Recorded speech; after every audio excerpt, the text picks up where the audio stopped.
Kondisi hipoalbuminemia pada pasien COVID-19 dapat menjadi salah satu faktor prognostik yang berat loh dok.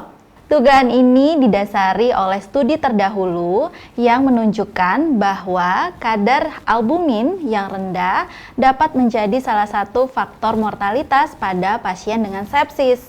Nah, lalu hubungannya apa ya dengan COVID-19? Untuk mengetahui selanjutnya, simak video kali ini tetap di Alo Medika.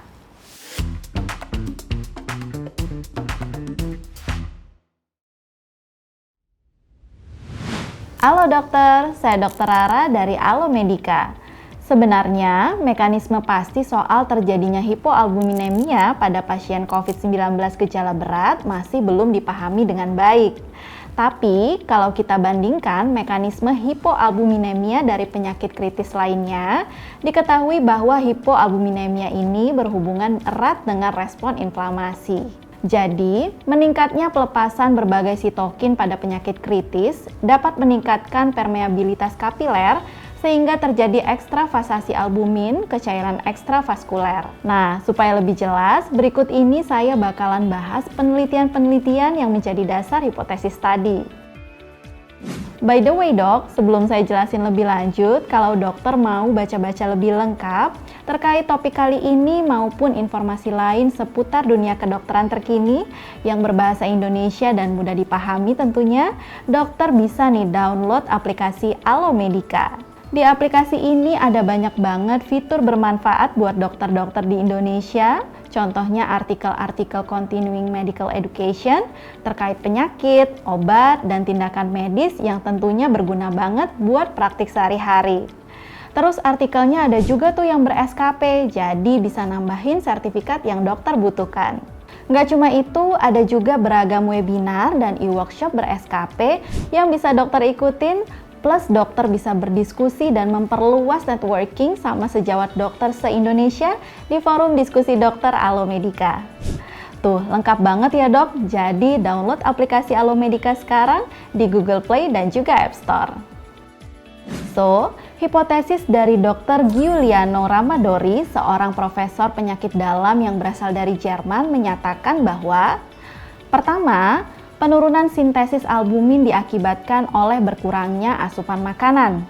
Dan kedua, inhibisi sintesis mRNA spesifik di nuklei hepatoseluler terjadi akibat interaksi langsung antara sel tersebut dengan sitokin proinflamasi fase akut.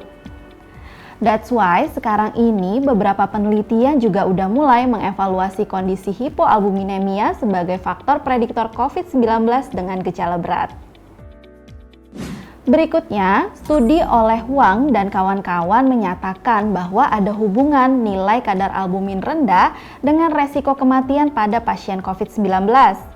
Berdasarkan penelitian retrospektif ini didapatkan, pasien yang memiliki kadar serum di bawah 3,5 mg per desiliter meningkatkan resiko kematian sebanyak 6 kali akibat COVID-19.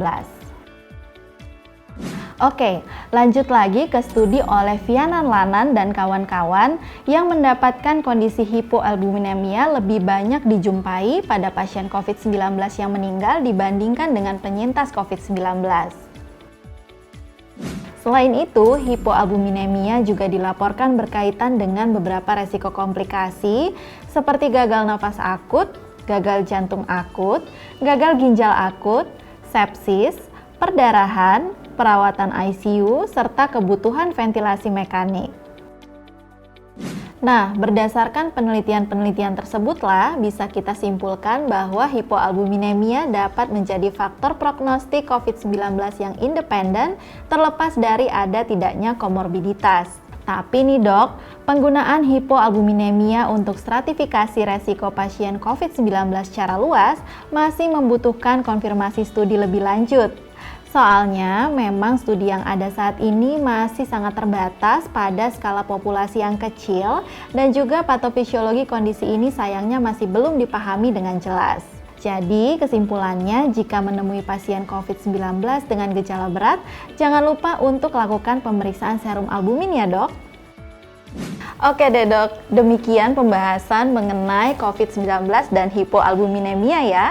Terima kasih buat yang sudah menyaksikan video ini sampai selesai. Jangan lupa untuk like, komen, share, dan subscribe. Jadi dokter andal dalam genggaman. Salam Alomedika.